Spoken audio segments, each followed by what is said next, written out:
Kalau butuh mood boosternya, butuh cepat dibangkitkan nih dalam waktu yang cepat, biasanya cukup tarik nafas, lalu ke kamar mandi berwudu. Itu kalau ibu. Tapi kalau yang maksudnya saya masih punya waktu sekitar setengah jam, saya masih bisa agak long term sedikit, berarti saya cukup dengerin musik. Atau cukup tidur sejenak aja, nggak lama-lama deh, karena alarm di bawah sadar pasti kita tahu kalau kita punya project yang harus cepat diselesaikan. Tapi kalau punya waktu yang agak sedikit lama, misalnya 3-4 jam, kalau saya senang ngambilnya coklat, tapi jangan berlebihan, namanya nggak boleh berlebihan. Oke, assalamualaikum warahmatullahi wabarakatuh, teman-teman. Assalamualaikum Ibu. Waalaikumsalam. Nah, jadi teman-teman Report Religion Podcast bersama saya Ida. Di sini saya kedatangan bintang tamu dari Ibu Kurnia Mohajarah. Dia Ibu dosen kita ya. Tentunya pasti teman-teman tahu ya, ini saya juga diajar sama Ibu Kurnia itu dari maba. Awal banget saya punya kesan pertama kali maba sama ibu masih ingat gak? Apa tuh? Itu kita habis PBAK sebelumnya ya. Itu kita hari pertama kuliah banget sama ibu. Oh ya? Iya, terus kita gak tahu ibu ini dosen ternyata. Kita sama-sama nunggu pintu dibuka. Akhirnya ibu bilang, ini kuncinya harus diambil dulu baru kita bisa masuk kelas. Nah terus teman saya kelabakan ngambil kunci. Nah itu kayak Oh, sebenarnya itu saya gini caranya gitu. Seneng banget. Iya, berarti mood kita bagus nih Bu. Oke, alhamdulillah. Nah, Ibu sehat? Alhamdulillah sehat. Alhamdulillah sehat Ibu. Nah, di sini kita membahas tentang mood booster di bulan Ramadan nih teman-teman. Jadi kita akan bertanya sama Ibu Kurnia, gimana sih Ibu mood boosternya di bulan Ramadan ini? Siapa dan apa dan bagaimana? Oke. Pertanyaannya jurnalistik banget. Nggak salah ini, aduh mahasiswanya aja keren. Kalau mahasiswanya gini gimana dosennya ya? Iya, dosennya pasti lebih keren gitu ya. Oke. Alhamdulillah, ketika kita bicara tentang mood booster, mood itu kan suasana hati ya. Kalau booster itu berarti penggerak. Jadinya gimana caranya untuk menggerakkan hati yang awalnya jelek, yang awalnya nggak enak, yang awalnya enak menjadi enak. Gitu. Jadinya gimana caranya yang merubah hal-hal yang bad mood menjadi good mood. Nah, sebenarnya macam-macam sih Mbak. Banyak hal yang kita bisa lakukan. Banyak hal yang memang setiap orang masih pasti berbeda dengan orang-orang yang lain. Tapi secara garis besar itu untuk mood booster itu ada 4. Yang pertama, makan makanan yang enak. Preferensinya pasti beda-beda nih. Makan makanan yang enak. Kita bisa lihat ini dengan dari coklat. Coklat itu memang bagus banget karena apa? Di coklat itu ada hormon serotonin sama endorfin. Hormon di sini bisa untuk meningkatkan mood booster karena bikin relax. Nah, lalu yang kedua, kita bisa juga lihat nih dari sayur sama buah. Kenapa harus sayur sama buah?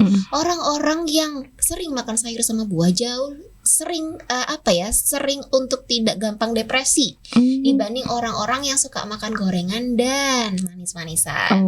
Udah jerawatan, udah gak terlalu cantik. Aduh, nah sehat ya Bu ya.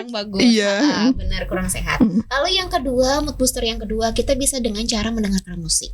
Nah, biasanya kalau teman-teman mahasiswa nih itu lebih senang dengan cara yang ini karena mungkin lebih menjiwai. Jadi prosesnya adalah bila musik aja lebih menyehatkan, lebih menyenangkan, apalagi kalau baca Al-Quran. Iya benar. Jauh lebih nyesel banget ke hati. Bisa juga nih dengan cara yang ketiga, yaitu dengan tidur sejenak. Dalam bahasa agama ini namanya qailullah. Qailullah itu tidurnya gak banyak-banyak kok, cuma 20-30 menit aja, tapi di saat siang hari. Kenapa? Fungsinya dari tidurnya nyenyak, tidur sejenak bukan tidur nyenyak ya guys.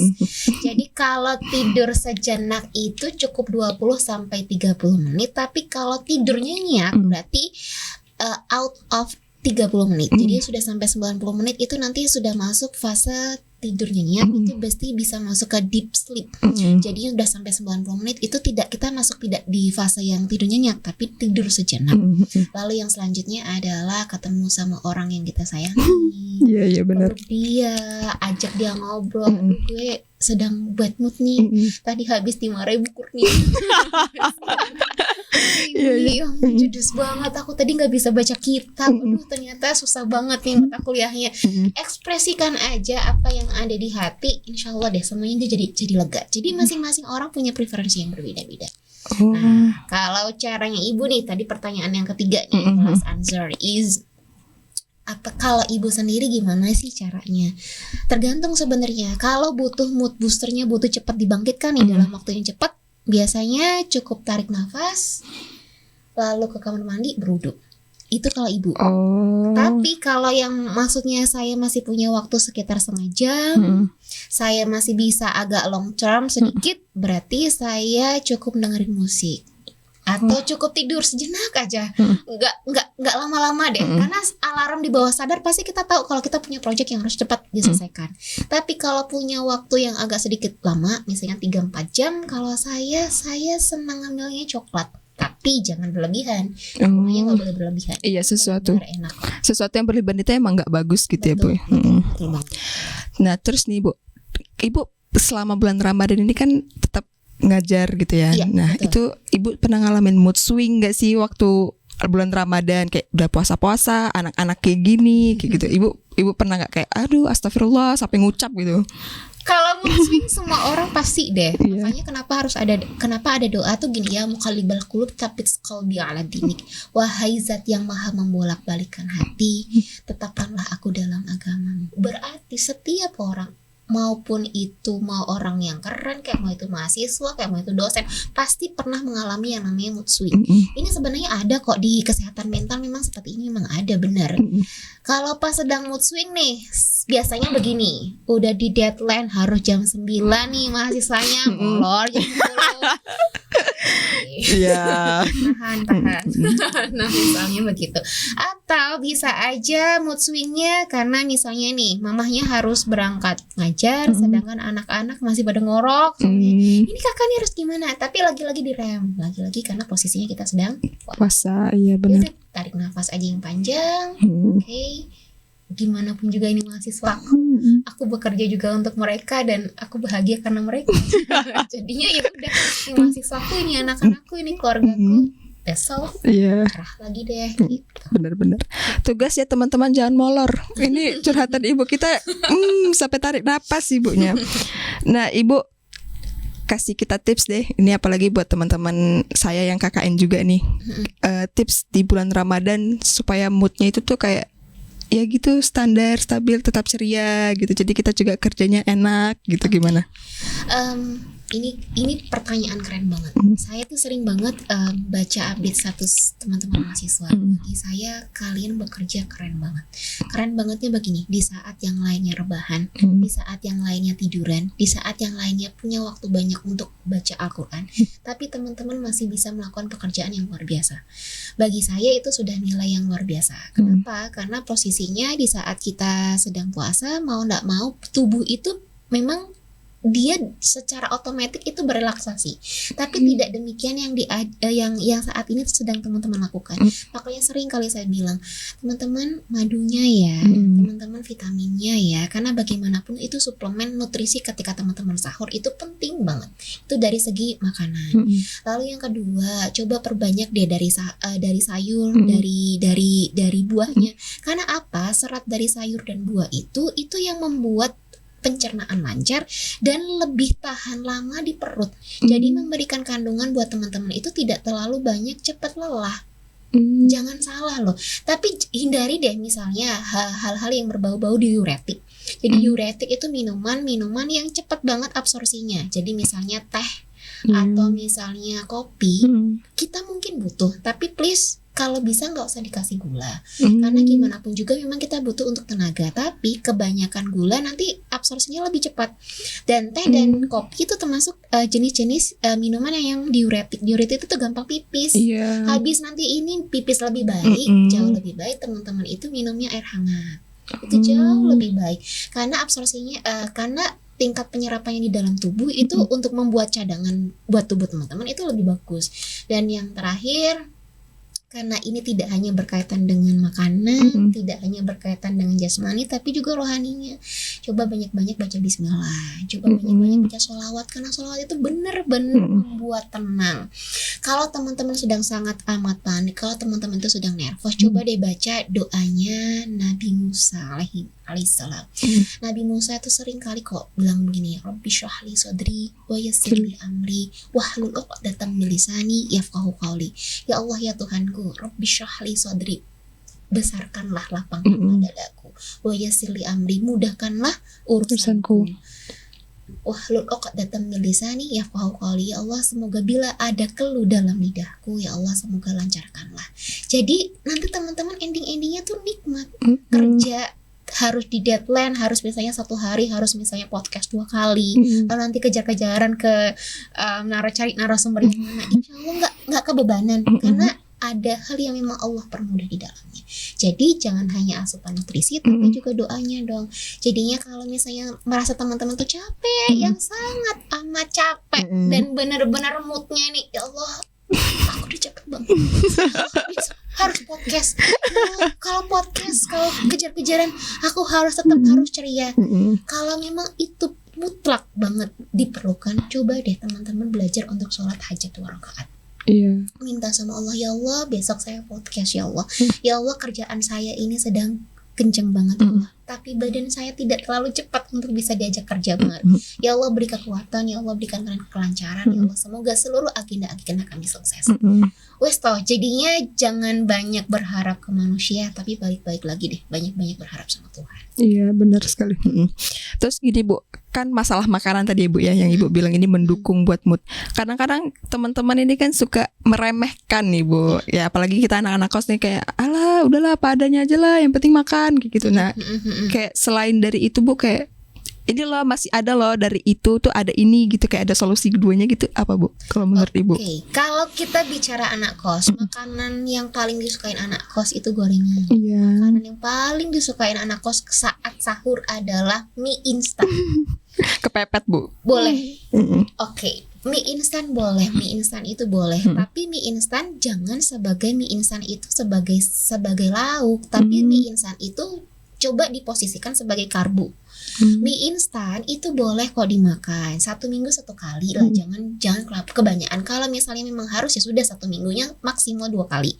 Nah, mie instan itu jangan sebagai sayur, jangan dianggap sebagai sayur, tapi coba deh dalam mie instan itu coba teman-teman itu mindsetnya mie instan itu karbo. So ketika karbo lengkapi dengan sayurnya bisa ditambah sawi, bisa ditambah kubis, atau bisa ditambah wortel. So makanan yang paling baik saat sahur adalah kurma dan telur. Kenapa telur? Coba lihat tuh, binaragawan itu minimal dia makan untuk nutrisi proteinnya itu dengan telur. Kayak Aderai di awal ketika beliau sedang menjadi binaragawan 30 sampai 50 telur sehari. Masya Allah.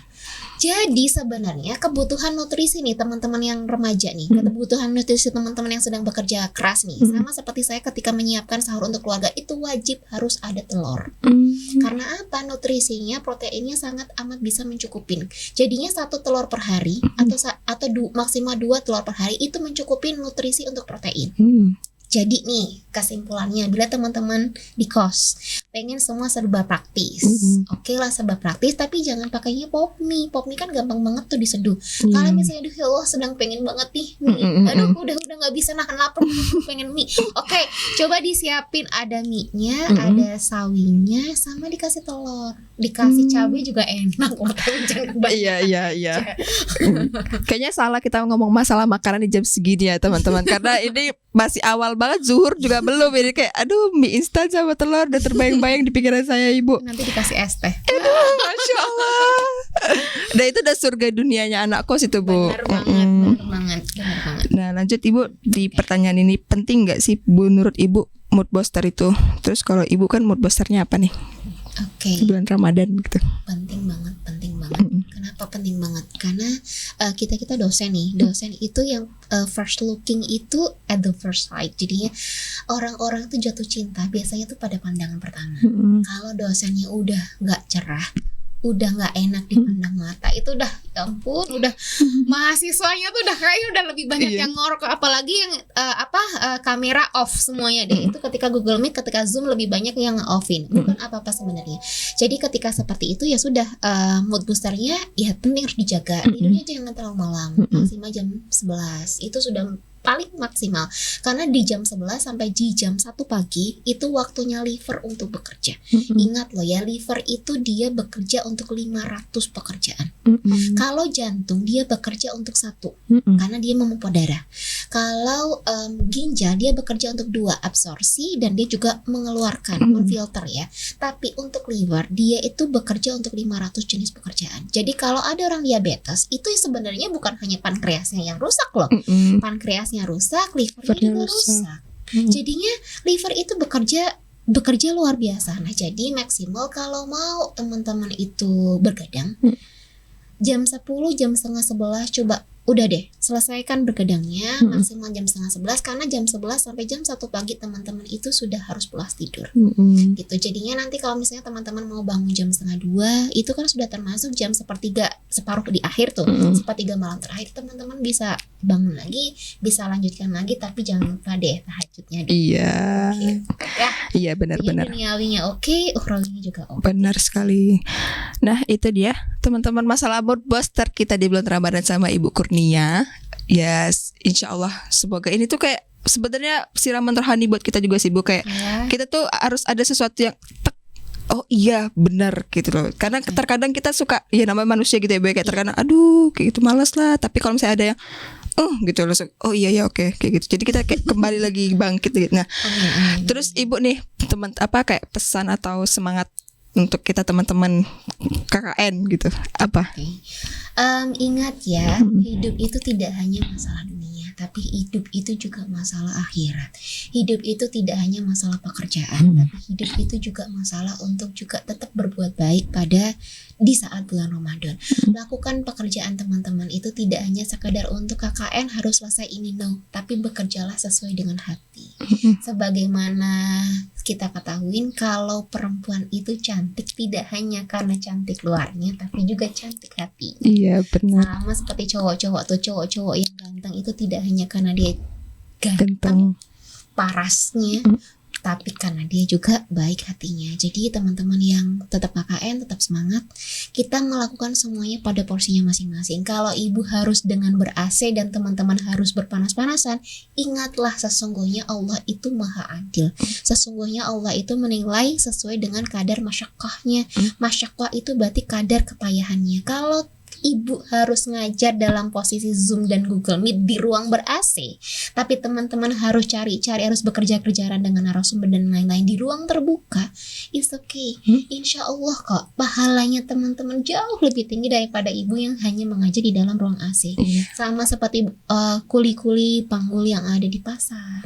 Pasti ketika pun mereka mencari nafkah untuk keluarganya dalam posisi yang sangat amat berpayah-payahan, pasti insya Allah pahalanya akan jauh berbeda dengan kami yang hanya mengetik tapi dengan dalam posisinya di dalam ruangan. Jadi teman-teman, kalian tetap semangat. Pahala kita berbeda kok. Jadi coba kerjakan semuanya dengan hati, coba lakukan dengan bertanggung jawab. Ingat, surga itu nggak mudah dan dunia itu memang tempat untuk berpayah-payahan. Tetap semangat ya.